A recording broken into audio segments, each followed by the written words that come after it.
자, 맥주 감사절의 참된 의미 오직 성령으로라는 제목으로 세 번째 시간입니다.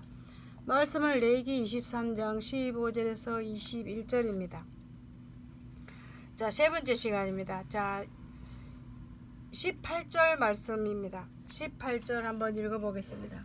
너희는 이 떡과 함께 1년 되고 흠없는 어린 양 7과 젊은 수소 하나와 순양 2를 드리되 이들은 그 소제와 그 전제와 함께 여호와께 드려서 번제를 삼을지니 이는 하제라 여호와께 향기로운 냄새며. 아멘. 자, 순양 2를 드리라라는 말씀입니다. 순양 큰 양을 말합니다. 그리고 남성을 말합니다. 순양 2를 드립니다. 그러면 이것은 성령님을 주실 때 어떤 은혜를 얻는 것이냐 하면 파송받은 제자들을 상징합니다. 그래서 주님이 2씩 보냅니다.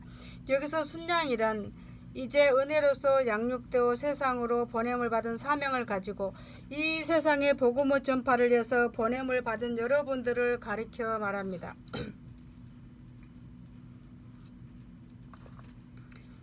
세상의 구원을 위하여 세상 영혼들을 위하여 파송을 하는 것을 말합니다. 자, 성령님은 구원을 주셨습니다. 그리스도의 사랑을 주시고 능력을 주셨습니다. 그 다음에 뭘 합니까? 우리들로 세상에 나가서 영혼들을 위하여 파송하는 것입니다.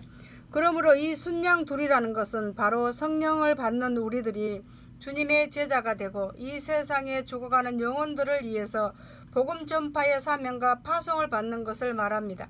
동시에 이것은 교회를 세워가는 하나님의 역사를 가리켜 말합니다. 교회는 무엇인가?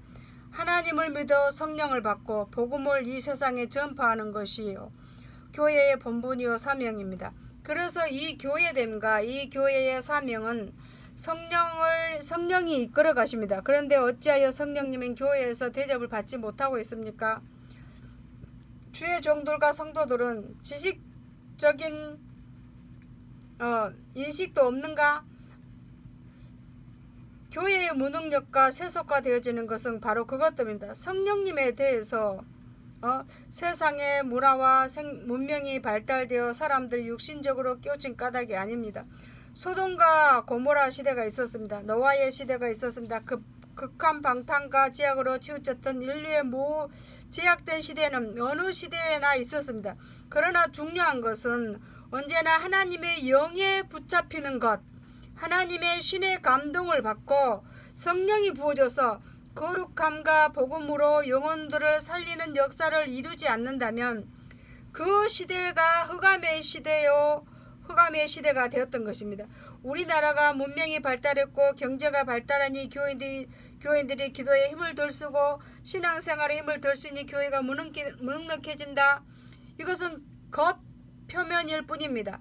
더욱 중요한 것은 하나님의 말씀에 명백하게 말한 성령으로 말미암아 구원을 받고 성령으로 말미암아 교회가 되어지는데 그 성령님에 대한 지식적인 인식도 없는 교회와 성도들과 주의 종들 모든 권세와 능력이 어디서 나오냐면 하나님의 친히 역사하시님이 무엇으로 나오냐?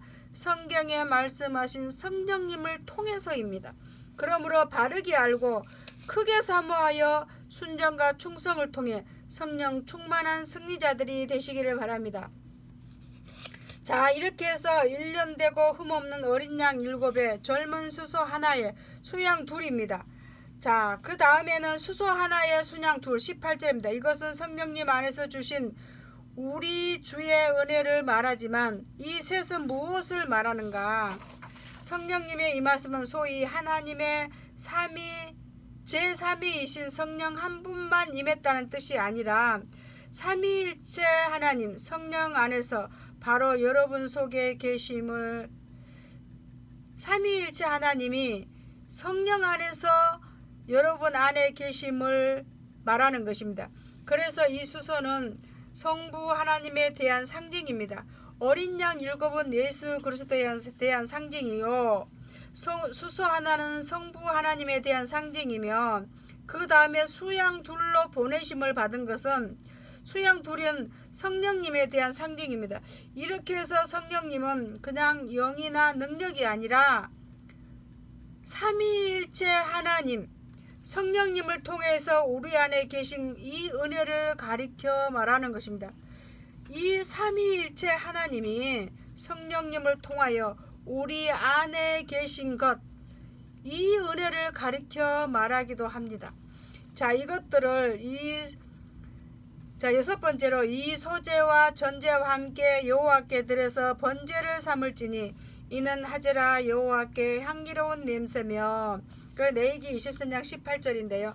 그러면 이 제물을 한마디로 양 7가 수소 1마리와 수양 2마리가 있고 소제와 번제라는 것이 또 나옵니다. 자, 양 7, 수소 2마리, 수양 2마리, 그리고 소제, 번제. 자, 전제라는 것은 드려지는 소제 위에 포도주를 붓는 것이 전제입니다. 그래서 사도 바울은 빌립보서 2장 17절에 전제 또는 간제라고 나옵니다. 전제 또는 간제라고 나옵니다. 그러면 이 맥추절에 하나님께 바쳐지는 제물 중에 양과 소와 순양과 같은 짐승이 있고 떡을 드리는 소제가 있고 그 위에 포도주를 부으는 전제가 있고 이 세 가지로 바쳐지는 것이라고 나옵니다. 이렇게 해서 하나님께서 택하신 맥주절의 의미를 바르게 깨달아야 합니다. 오직 성령으로라는 예수님의 제목으로 예수님의 당부를 오늘 말씀을 통해서 깨달으셔야 합니다. 성령님은 우리가 하나님 앞에 우리가 바쳐지되 세 가지 부분을 바쳐집니다. 양, 수소, 순양은 이것은 충성을 의미합니다. 성령은 충성을 하게 만듭니다. 그 다음에 소제는 감사를 말합니다. 진정으로 하나님의 은총과 역사하심에 대한 감사로서 자신을 바치는 것을 말합니다. 그 다음에 간제라는 포도주를 붓는 의식은 생명의 피를 쏟아내는 것을 말합니다. 즉 하나님을 경외하고 사랑하여 내 생명까지 다 바칩니다. 이것이 소제 위에 부어주는 포도주입니다. 피를 상징하는 포도주입니다. 그렇다면 성령님을 통하여 성령을 받는 우리는 하나님을 섬기되 세 가지로 섬기게 됨을 말합니다. 이것이 바로 복음 전파이며 그리스도의 열을 영화롭게 하는 충성이요. 언제나 그 감사와 충성에 생명보다 더 귀한 나의 사랑을 하나님께 쏟아 붓되 포도주를 쏟듯 내 피를 쏟아내듯 내 생명을 다 바쳐 하나님을 사랑하게 되는 것입니다. 여러분 이것을 해야 합니다. 그래서 성령님의 임하심과 역사가 없으면 절대로 하나님에 대한 뜨거운 사랑이 안 생기게 되어 있습니다. 그러나 하나님의 영이 그 사람과 연합되고 진리와 지식 안에서 교통이 일어나고 은총과 사랑을 경험시킨다면 어떤 상황에서도 주님의 뜻과 마음을 알아서 감사와 사랑이 하나님을 향하여 끊어지지 않는 사람이 됩니다. 하나님의 성령은 하나님의 사랑, 그리스도의 사랑을 그 마음에 갖다 철철 부어주시는 역사를 일으키게 만들어주는 것입니다. 그래서 결국 한 영혼이 육신과 죄를 향하여 충성으로 살다가 하나님을 향하여 감사와 충성과 사랑으로 자신을 드리게 만드는 것이 성령님의 역사인 것입니다. 그것을 가리켜서 제물을 바치고 소제를 드리고 전제로서 바치는 것, 이것이 바로 이런 것들을 상징하고 있는 것입니다. 그러므로 말씀의 교육, 봉사의 실천도 필요합니다.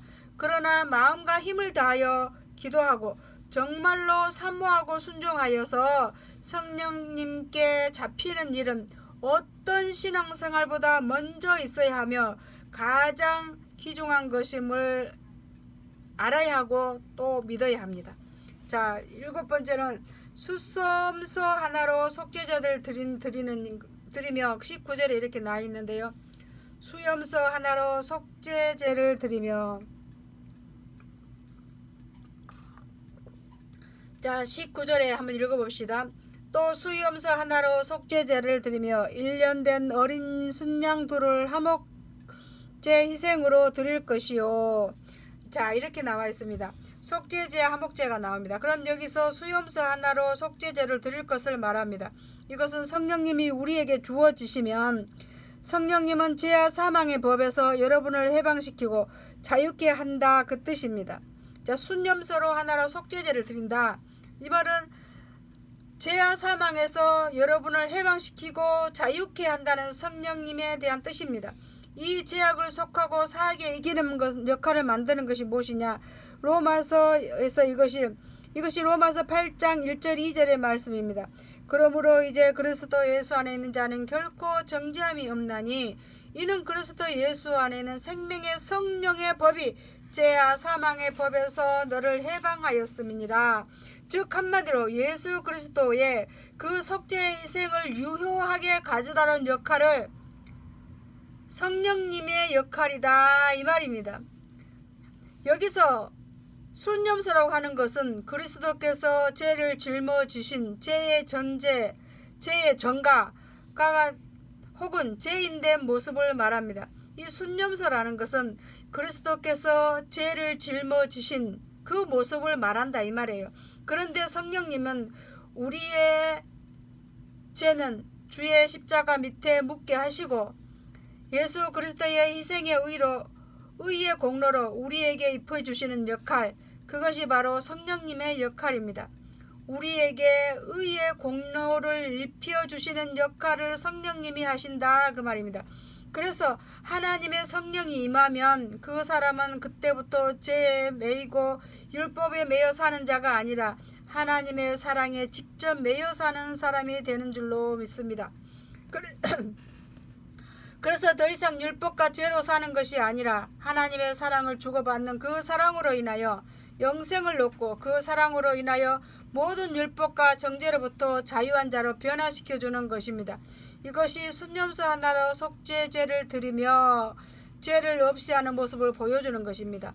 또한 그렇기 때문에 성령님은 여전히 예수를 믿고 성령을 받아도 죄를 짓거나 허물이 있거나 실수가 있는 우리들에게 해결해서 다시 십자가의 보혈 앞으로 이끌어가는 역할을 합니다.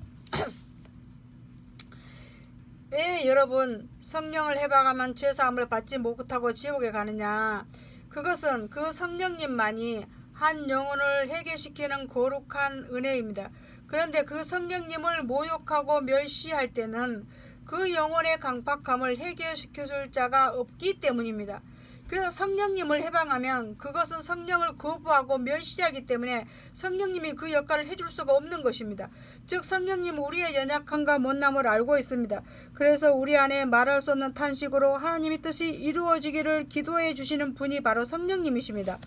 그래서 우리가 죄 가운데 방황하고 연약함 속에 좌절할 때 우리의 영혼을 성령님이 임하시면 우리의 영혼을 예수 그리스도의 십자가 앞에 데리고 가서 예수님 그리스도의 사랑 앞으로 데리고 가서 회개케 하고 다시 죄를 씻음받게 하고 하나님 안에서 영혼을 소성을 시켜서 예수 그리스도의 사랑을 예수님을 사랑하게 만들 역할을 하시는 분이 성령님이십니다. 이것이 성령님 부어주시는 맥추절 수렴사 하나로 속죄제를 드리며 라는 것이 이것을 말하고 있는 것입니다. 자, 그리고 여덟 번째로 1년 된 어린 양도를 화목제 희생제물로 드렸다고 했습니다. 그렇다면 화목제란 하나님과 죄인 사이에 화목을 이루게 하신 것을 감사하고 또 화목할 수 있도록 받쳐주는 역할을 합니다. 그러면 성령 부어주심으로 어떤 일이 우리에게 일어났는가 하는 것입니다. 성령님은 하나님과 원수되었던 우리들을 하나님의 친자녀로 변화시키고 바꾸어 주셨다는 뜻입니다. 그래서 여기서 화목제라는 것은 성령님이 임하시면 다시는 그 사람은 하나님을 싫어하거나 함부로 대하지 않습니다. 회개하고 믿음을 갖고 하나님의 사랑이 마음에 부음받아 이제는 하나님을 아버지라 그 예수님을 나의 구주라 나의 신랑이라 말하고 정말 사랑하고 존경하는 것입니다. 그 예전에는 하나님을 거역하고 죄짓고 마음대로 살았던 것이 이제는 흔적도 없이 그 영혼 속에서 사라지게 되는 줄 믿습니다. 그러므로 하나님의 진노를 받아 지옥에 던져질 영혼을 하나님의 친자식으로 예수님의 친구와 또 예수님의 아내로 만드는 영혼의 변화가 일어나게 됩니다. 이것을 하나님의 성령께서 하시는 것입니다. 그래서 성령님은 우리에게 화목제물로 이렇게 만들어 주시는 것을 말합니다. 그러므로 이제 이 순양 둘은 앞서 말한 것처럼 성령을 받은 성도 교회들을 교회들은 이제 나가서 복음으로 전파함을 많은 죄인들을 하나님께로 나와서 우리 하나님과 화목하게 만들어야 합니다. 즉 복음 전파와 사명을 화목제물로 말한 것입니다. 여러분이 예수 그리스도의 십자가 은혜와 성령님의 화목케 하시는 은혜로 하나님을 만나고 그 앞에서 친자식이 되었다면 그 예수 그리스도의 복음과 성령을 받은 우리는 또한 똑같이 나아가 아직 하나님과 원수되어 있고 지옥을 향하여 달려가는 그 죄인들을 예수님께로 인도하여 은총을 얻고 사랑을 받고 죄사함을 얻게 하고 하나님과 화목하게 만드는 거룩한 역할을 해야 하는 것입니다. 여러분, 자 여기까지 화목제물 어린 양 둘을 화목제로 희생으로 드렸다는 뜻을 설명을 드렸습니다. 그럼 이제 네 번째 마지막 시간에 오직 성령으로 하라는 맥주절의 참된 의미를 네 번째 시간에 또 다시 알아보도록 하고 세 번째 시간은 여기서 마치도록 하겠습니다. 네 번째 시간에 다시 만나도록 하겠습니다. 감사합니다.